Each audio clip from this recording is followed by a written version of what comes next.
this week's drive, we see a 7 times world champ make a rare mistake. Watch the world go round and round and round. See how an idea becomes motoring reality. And marvel as Twitch does what seems impossible. All this and more in this week's Drive.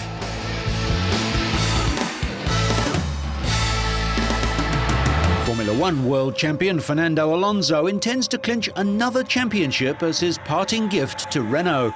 The Spaniard, the youngest world champ in Formula One history, shocked the sport in December when he announced his defection to McLaren for 2007.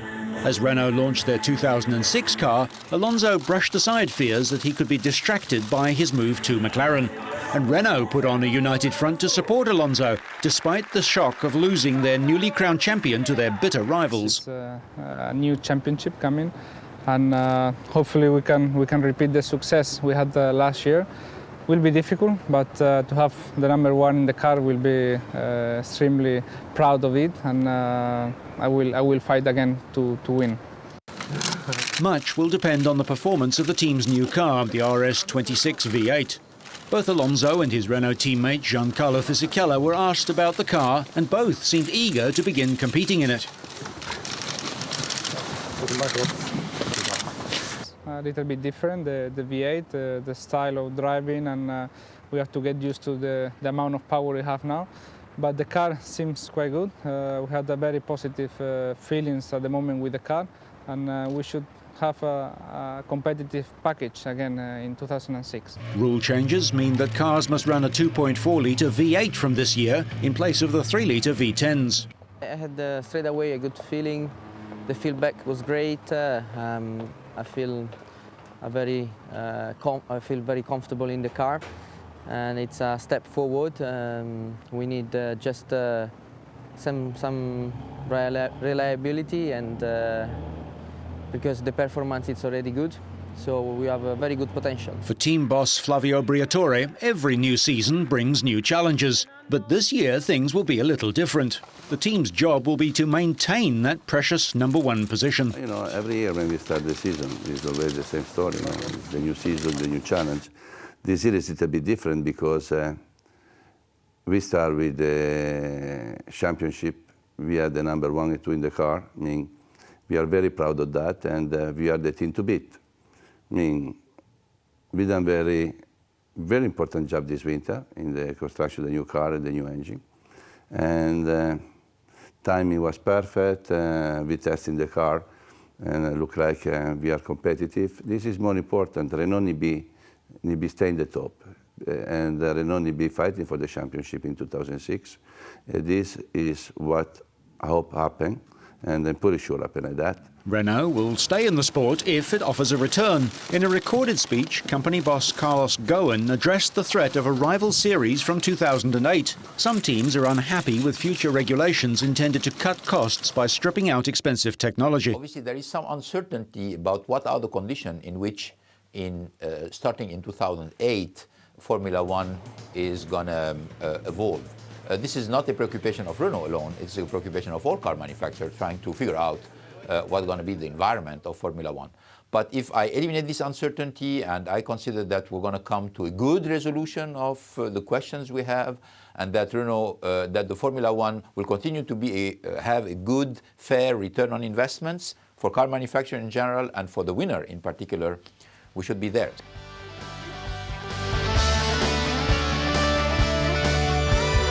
MotoGP world champion Valentino Rossi has had another test drive with the Ferrari Formula One team. Having impressed in private tests in Italy, Rossi made headlines of the wrong kind in his first public outing in a Ferrari when he spun on a wet track. But support came from another 7 times world champion, Michael Schumacher. I think it's pretty normal if you know what's going on, and I'm pretty sure most of the people, they understand that when you go out on rain tires and they cool down, it's like on ice. So it's nothing special. But today you will have a good opportunity to run the car properly. Former MotoGP rival Max Biaggi was among those to criticise Rossi after his half spin. But Valentino had another chance to show his ability in Ferrari's 2004 car. The prospect of one of Italy's most popular sportsmen driving the famous red cars in Formula One has been widely predicted ever since Rossi first tested at the team's Fiorano test track back in April 2004. The motorcycle maestro tested for Ferrari again in August and November last year, but insists he is committed to defending his MotoGP title this season. Rossi, only 26, won the 125, 250 and 500cc titles in his second year in each class, and has won the 500cc title and its replacement, MotoGP, every year since. He made the transition from 2 strokes to 4 strokes seamlessly and migrated from the dominant Honda Works team to the outclassed Yamaha squad without relinquishing his crown. But his contract at Yamaha expires at the end of this year, and it's expected that, seeking new challenges, he will join Ferrari in 2007. Only Englishman John Surtees has won world titles in the Premier category on 2 and 4 wheels, also taking 7 bike world titles and the Formula One World Championship with Ferrari in 1964. Rossi would also have to battle history and the notoriously poor record of Italian drivers at Ferrari. Alberto Ascari was Ferrari's last Italian world champion in 1952, and many of his successors have spoken of the pressure that comes with racing for the prancing horse. But Rossi has done his future prospects no harm with his performance on the track. Despite spinning twice, he completed 53 laps and clocked a fastest time just over a second slower than Schumacher in his new Ferrari 248 V8. Fernando Alonso topped the timesheets, but Rossi can be content with 9th place, ahead of respected names such as David Coulthard, Mark Webber and Jarno Trulli. Midland Formula One launched their first car at Silverstone. They hope it will put them on the podium during this year's World Championship. Formerly the Jordan engineering team, the team raced under the name of Jordan last year. But after Russian-born Canadian billionaire Alex Snyder bought out Eddie Jordan, MF1 Racing was officially registered last November. They will compete with a Russian license, the first team in motorsport's Premier class to do so. The Toyota-engined M16 will be driven by former Minardi man Christian Albers and Thiago Monteiro. Albers scored his only World Championship points in last year's farcical US Grand Prix, while Portuguese Monteiro, who remains from the old Jordan setup, took 3rd there as well as finishing 8th in Belgium. But the focus is on Schneider, seen here with team principal Dr. Colin Collars, who is hoping on podium finishes in 2006. Our expectations are to do better than last year, to improve, obviously, and to achieve better results that we have achieved last year, to score more points. Unusually, the team has 4 test drivers: Russian Roman Rosinov, Germans Markus Winkelhock and Adrian Sutil, and Switzerland's Giorgio Mondini. We haven't designed or been able to design a new car for a couple of years now, so we've had ideas stacking up for 18 months that we've really wanted to try, and now with a new car we're able to do that. So we've got a lot of original homegrown ideas on the car for this year. Teammates, always your first opponent, of course, but we're both pros, we know each other for a long time now in Formula 3 together, so we're going to work together, obviously, because we need to improve the car. There's a lot to do, and we both want to score lots of points. Both drivers have 1 full year of F1 experience.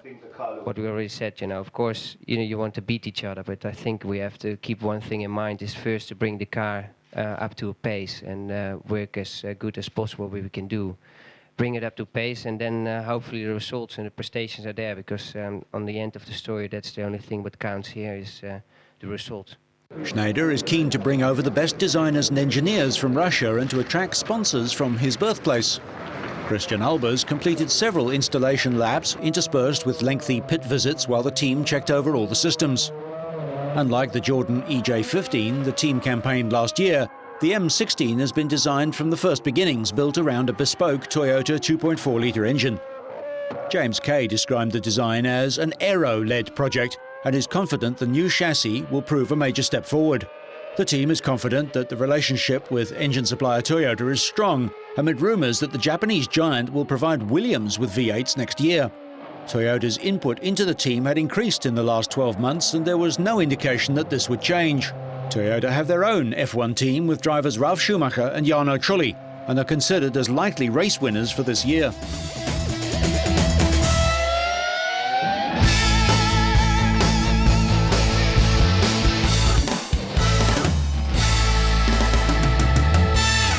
A huge 66-car field rolled up to the green flag for the start of the Daytona 24-hour.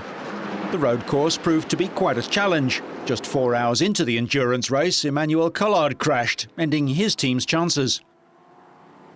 As night fell, the number 58 car, driven by David Donoghue, Darren Law and Sasha Marson, had the lead, but a late flat tyre would drop them back to 4th place. Fireworks heralded midnight, but not midway through the race. After 9 hours, IRL star and top American female driver Danica Patrick was ready for her next stint. Despite a spin, the Pontiac Crawford, shared by retired NASCAR star Rusty Wallace, Danica and former Formula One drivers Alan McNish and Jan Lammers, got as high as 3rd in the 10th hour before an overheating problem and a blown cylinder head gasket retired their entry.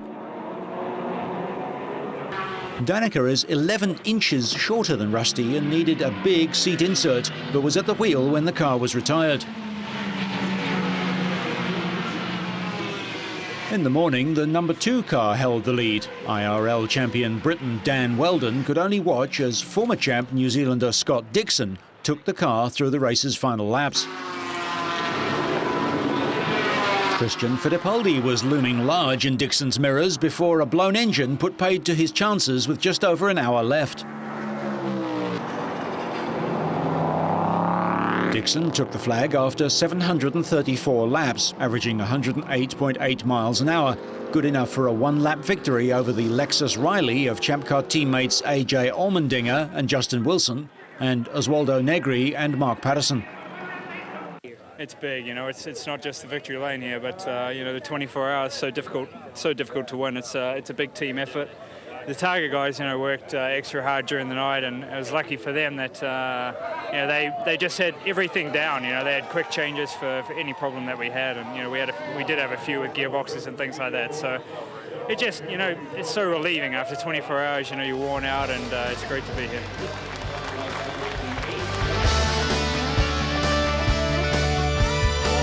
The 4th round of the Indoor World Championships took place in Italy. The 3 previous rounds all saw different winners.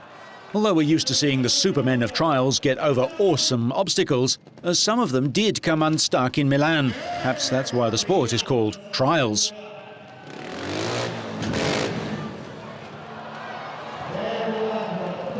One man who was in harmony with his machine was Japan's Takahisa Fujinami. His highly creditable performance saw him snatch 3rd place. It was a significant moment for the Montesa team. Fujinami became the first rider to qualify for a world indoor final on the 4-stroke bike. However, it was a battle between Fujinami and his Montesa teammate Dougie Lampkin for the remaining place in the final, with Fujinami prevailing on time over the still injured Lampkin. Fujinami's achievement meant that Spain failed to record a clean sweep of the 3 podium places. The second best Spaniard, and thus the man who finished 2nd on the night, was Albert Cabastani. The Sherco rider did well, but his record was blemished when he collected 2 5s in sections 3 and 6, errors which saw his chance of victory fade away. Winner in Granada, Cabastani initially put up a tough fight, matching Adam Raga's point for point in the first 4 sections of the qualifying lap. Ultimately, he collected 9 more penalty points than the winner of the event and the form man on the circuit, Raga. Raga had been leading since the qualifying heat, but once into the 2nd lap clearly dominated the final, producing the best performance of all the riders with an impeccable showing. The Spaniard thus became the first rider to claim a 2nd victory in this year's championship, and by consequence extended his lead in the overall standings. 3-time indoor trials world champ Raga also won the event last year. After a fantastic 2005 season where he won everything he entered, he has 2 wins in Marseille and Milan and 2 second places in Sheffield and Granada as he sets out to retain the world title. The next event for Raga and his fellow riders is in Barcelona. Honda MotoGP riders Marco Melandri, Nicky Hayden and Casey Stoner tested new bikes at Phillip Island. Winner of 2 races last year, Melandri topped the timesheet, 4/10 off his best mark in last year's Australian Grand Prix. Melandri, runner-up to Valentino Rossi in 2005, said his bike was improved since the last series of testing at the Malaysian circuit of Sepang, but added there was still some adjustment to make. we have many things to do on the bike, and we will start to test the new tire from Michelin today. But I'm pretty happy because we already understand a little bit more than Sepang. Nicky Hayden, who clinched pole in the previous Grand Prix held at the track, was second fastest, 22 hundredths of a second behind Melandri. The American rider, third in the championship last year, was upbeat about the forthcoming season, although he was having trouble with the Australian flies. Yeah, no, pretty quick. I mean, conditions are really good compared to when we're here for the race. You know, not near track seems really green that time of year, but here it's good and a little bit windy. But yeah, you know, basically we're going as fast as we was for the race already, and you know, looks like some bad weather could be moving in, so we're cracking along and trying to get as much done as possible this first day. So, you know, we got it all done and ready if it does get bad. Australian Casey Stoner was comfortable and on home ground and took his Honda to the third quickest time, just 6 100ths of a second behind, despite being a newcomer to the mighty 5-cylinder four-stroke. The 20-year-old is fresh from second place in last year's 250cc championship. Sete Gibernau and Ducati arrived at Phillip Island in Australia, hoping for some more impressive testing after dominating in Sepang. But this wasn't such a good session for the Spanish rider, who recently expressed his satisfaction with life after leaving Honda, half a second down on Melandri. Dani Pedrosa beat Stoner to last year's 250cc title, but couldn't match the Australian at Phillip Island. The Spaniard was half a second slower than teammate Hayden and looks set for an exciting debut season in MotoGP. Gibernau's Ducati teammate Loris Capirossi was also having a difficult time, and he had to settle for 6th fastest, nearly a second off Melandri's mark. With Yamaha and Suzuki opting to bypass the 3-day test in favour of Qatar, it was Honda's chance to put a marker down for the season ahead.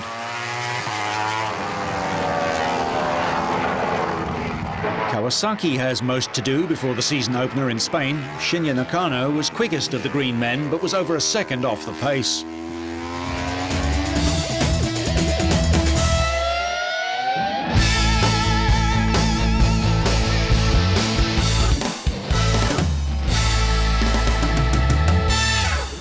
We shift down a gear now to see a new car coming on the market.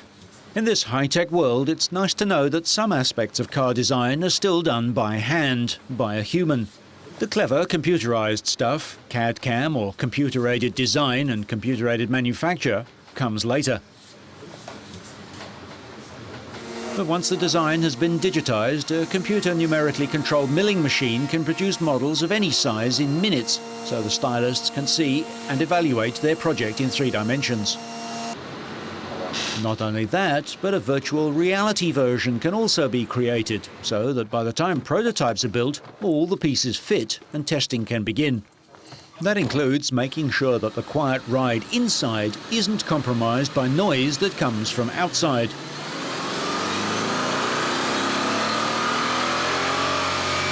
Of course, even the world's best stylists do have to abide by some tedious rules.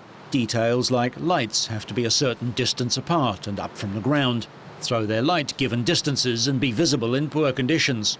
And they have to look good too.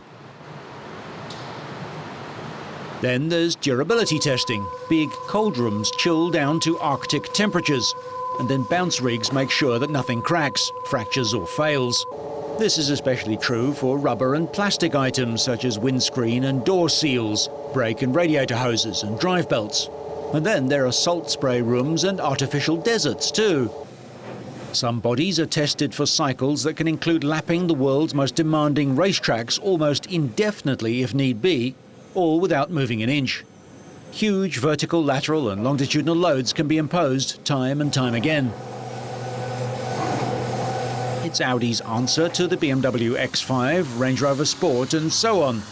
Developed from the Pikes Peak Quattro concept car, the 7-seater Q7 has a conventional steel chassis and shares some of its underpinnings with the Volkswagen Touareg and Porsche Cayenne. But the Q7 rides on a nearly 6-inch longer wheelbase, and that gives it a leaner, athletic appearance. Testing on the real Nürburgring records figures, but also allows the all-important feel to be evaluated. If it's not there, the human driver can report back and some minor tweaks can make the new model fit right into the family. And although the Q7 will be capable off-road thanks to its adjustable air suspension and all-wheel drive, it was not designed to withstand serious off-road excursions.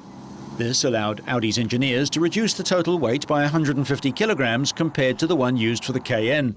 Further evidence of the Q7's dedication to on-road performance is seen in the 20-inch wheels, each wrapped in low-profile 40 series rubber, measuring 275 millimeters wide. Though much of its componentry is unique, the three cars share the same adaptive air suspension system.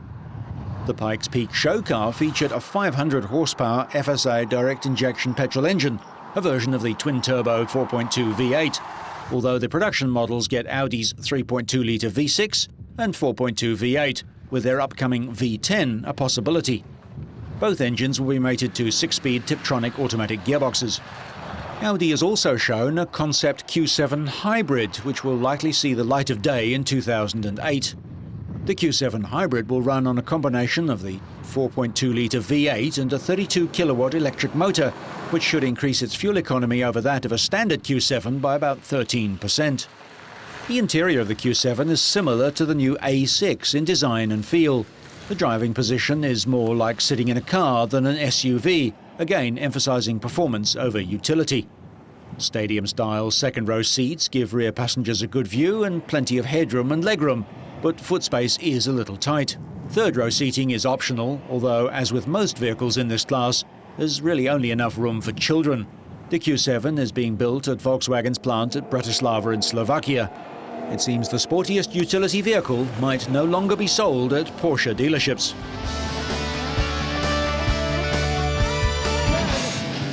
In the snowmobile snowcross final at the Winter X Games in Aspen, Colorado, a full field took to the track. Canadian Blair Morgan got jammed at the start and dropped back to 5th place before working his way through the field. And here we go. Keep an eye on Morgan. Far left. No, he gets pushed back. Malinowski and Lavallee got the whole shots, Paul. Malinowski on the right makes it first into the turn. Lavallee takes the high line behind him. It looked to me like Ross Martin, also a great launch. That clutching work paid off. He's third. Look at the air. Oh, Martin goes way high. Now they start on this first complete lap. Malinowski fighting that slip. Levi Lavallee had the lead from the start and had a 9-second advantage over Morgan on the final lap when he came into a jump too flat and had his sled turn sideways, throwing him off the machine. The safety key attached to his wrist flew out of Lavallee's snowmobile and he had trouble finding it, giving Morgan the chance to pass and take the checkered flag. Morgan 7C. It looks like he's going to do it again. It took the hesitation of a moment, the slightest of mistakes, and Blair Morgan was able to... Blair Morgan set a Winter Cross Games record with his 8th consecutive medal, taking home his 5th snowcross gold. Lavallee remounted to finish 2nd, ahead of Ross Martin. Half of the top 10 were from Canada and the other half from northern US states. Gold medal for Blair Morgan. But weather conditions changed overnight. Because of the wet, sticky snow, the skiers and riders got together and decided to do a best trick competition. Victory in motocross best trick went to Jeremy Twitch Stenberg. The gold medal was a vast improvement over his 5th place finish here in 2004. Stenberg also won gold in last year's Summercross Games. He's known as Twitch because he has Tourette's syndrome. So, whether you're looking for a new company car, defying gravity, or going for a ride beside the seaside, so you stay on track and up to speed, make sure you catch next week's Drive.